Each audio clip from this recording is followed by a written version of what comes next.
Seja muito bem-vindo e seja muito bem-vinda a mais uma oração aqui no nosso canal. Que bom que você veio. Hoje nós vamos falar sobre a porta estreita. Nós vamos falar sobre discipulado e sobre a porta estreita. Meu nome é Leonardo Rabelo, sou pastor, também sou terapeuta clínico. Seja muito bem-vindo, quero estimulá-lo, convidá-lo para que você se inscreva no nosso canal. No ato da tua inscrição, marca o sininho para que você possa ser avisado a cada nova publicação, para que possa ser avisado também a respeito dos nossos eventos ao vivo. E o mais importante, deixe aí nos comentários o teu nome e o teu pedido de oração, para que a gente possa estar te conhecendo e, é claro, para que nós possamos estar orando por você. Nós vamos ler um texto do apóstolo Mateus. O primeiro evangelho da Bíblia, lá no Novo Testamento, o primeiro evangelho é exatamente o evangelho de Mateus, que inclusive é o nome do meu filho de número 1, eu que tenho 4 filhos. E ele vai trazer um texto muito conhecido, que diz bem assim, vamos lê-lo. Entrem pela porta estreita. Essas palavras são palavras de Cristo. Entrem pela porta estreita. Veja que Jesus está dando uma direção. Jesus está trazendo praticamente uma ordem.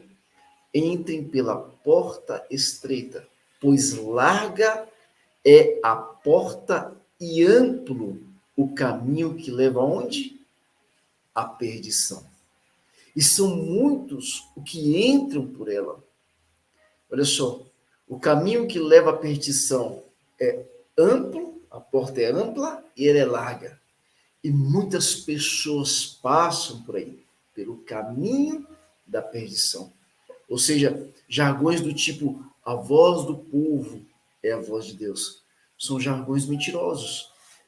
Aquele outro ditado que tem, onde passa uma vaca, passa uma boiada. Cuidado! Porque aquilo que a maioria está fazendo talvez seja um alerta para aquilo que eu não devo fazer. Talvez o caminho que a maioria esteja percorrendo, talvez seja um alerta para o caminho que eu não devo percorrer. Nós temos muitas vezes uma necessidade tão grande, talvez até doentia, de sermos aceitos, que muitas vezes nós nos submetemos àquilo que é a cultura do local onde nós estamos, aquilo que é a normalidade das pessoas com as quais nós convivemos. Quantas pessoas que nos dias atuais negociam valores para serem aceitos?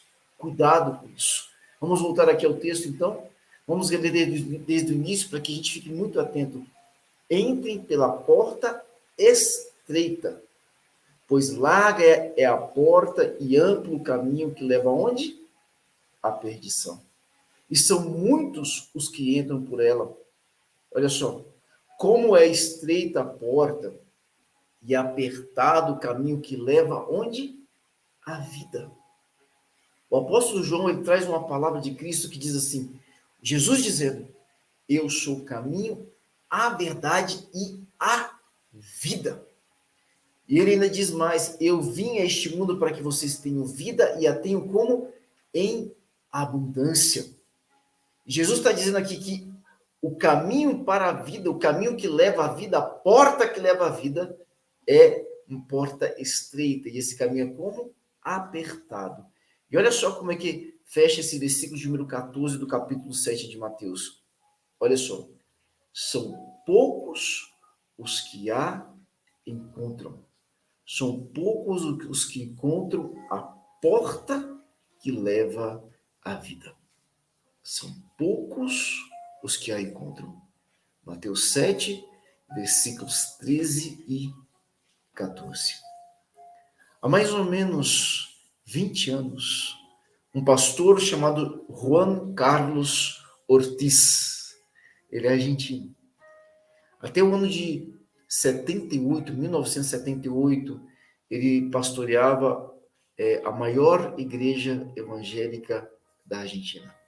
Ele tem livros publicados, e dentre os seus livros publicados, há um chamado Discipulado, um livro muito conhecido, claro que ele escreveu em espanhol, mas ele foi traduzido para vários idiomas, dentre eles o português. E Juan Carlos Ortiz, assim se fala em espanhol, ele foi um grande crítico a pregadores europeus e a pregadores norte-americanos, e faltou aí ser um pouco crítico a pregadores brasileiros e até argentinos, a respeito de uma pregação que trazia como ênfase as recompensas de se caminhar com Jesus, colocando-se em segundo lugar o valor, a importância e a sabedoria de se ter a Jesus como Senhor das nossas vidas. A Bíblia, ela nos traz recompensas? Sim. Existe uma discussão teológica a respeito da quantidade de promessas que existem na Bíblia. Isso porque alguns consideram que determinadas falas ou dizeres são promessas, outros vão acreditar que não.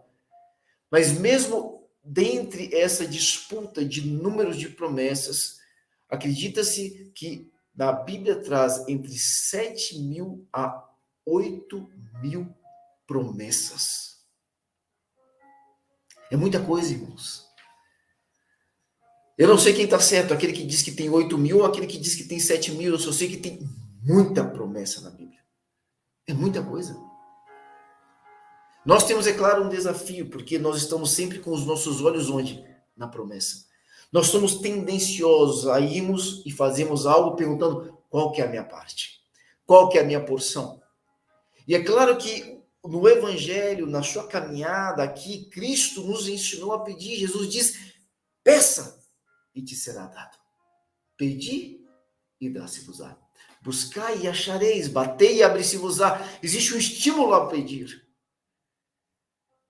E a Bíblia traz esse mundaréu de promessas. E nós temos um desafio, porque nós constantemente colocamos e repousamos os nossos olhos sobre as promessas e as desejamos. Estamos sempre preocupados quando que virá a promessa de Deus sobre a minha vida. Sendo que nós deveríamos focar onde? Nos princípios. O problema não está em me relacionar com um Deus que tem recompensas, porque Deus tem recompensas. Até mesmo na oração do Pai Nosso, Jesus pede pelas recompensas. Ele fala, Pai, que não nos falte o pão de cada dia. Ele fala sobre livramento, ele fala sobre perdão. É claro que existem recompensas em caminhar com Cristo. A questão é onde está o meu foco.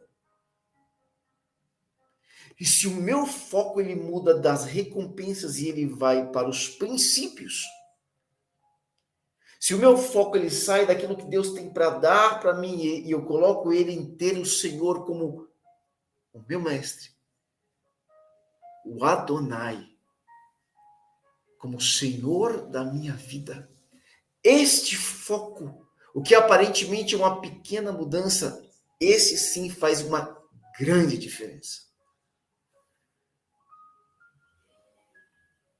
Porque nós precisamos entender, o nosso Deus é o Deus da graça. Mas a graça não substitui a necessidade do discipulado. Nós precisamos ser discipulados. Você precisa ser uma pessoa pastoreável, discipulável. Tantos por conta do orgulho, por causa da vaidade, não se permitem ser exortados, não se permitem ser corrigidos, se acreditam donos da verdade, sendo que a grande verdade é que nós temos ainda tanto para aprender. Então busque alguém mais sábio do que você. Frequente uma igreja, seja sábio. Busque alguém para ser o pastor da tua caminhada.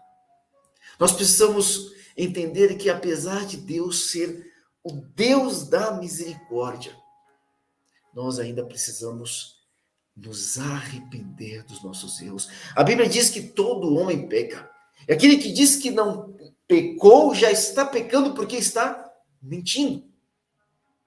E nós precisamos aprender a ter uma caminhada de arrependimento, de constante mudança, de repensar a nossa vida. O apóstolo Paulo ele diz Ofereçam a Deus um culto racional. Como? Através da renovação da vossa mente. Não vos contenteis com este mundo, mas transformai-vos. Transformai-vos através da renovação da vossa mente. É a metanoia. Só existe metanoia, renovação da mente, culto racional, quando eu abraço o arrependimento, quando eu repenso a minha vida, repenso as minhas posturas, quando eu me coloco diante do espelho, me avalio. O livro de Salmos diz que Davi, quando ele se deitava, ele repensava o seu dia. Agostinho, ele traz uma sabedoria, ele traz uma direção e ele diz: quando você for se deitar, avalie todo o seu dia e planeje mudanças para o dia que está por vir.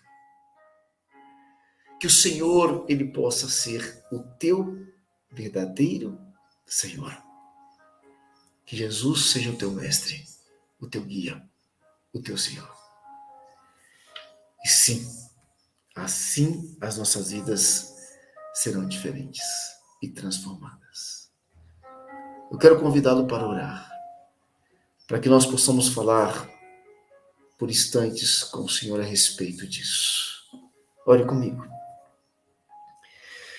Deus Todo-Poderoso, Todo-Poderoso Deus, Santo e majestoso na sua glória. Eu sei que nunca serei digno da sua graça. Sei que minha carne é facilmente tentada a desistir do discipulado. Então, por favor, Senhor, ajude-me na minha busca de seguir o bom pastor no caminho à salvação. No nome de Jesus eu oro. Amém. Que Deus o abençoe. Quero estimulá-lo mais uma vez para que você deixe nos comentários o teu pedido de oração, para que nós possamos colocar diante de Deus aquilo que são as tuas necessidades, aquilo que hoje provavelmente é a sua dor. Lembre-se de se inscrever no canal, deixar o teu joinha. Tudo isso comunica ao YouTube que esse vídeo é importante e faz com que ele entregue para outras pessoas. É uma forma de você convidar pessoas para orar.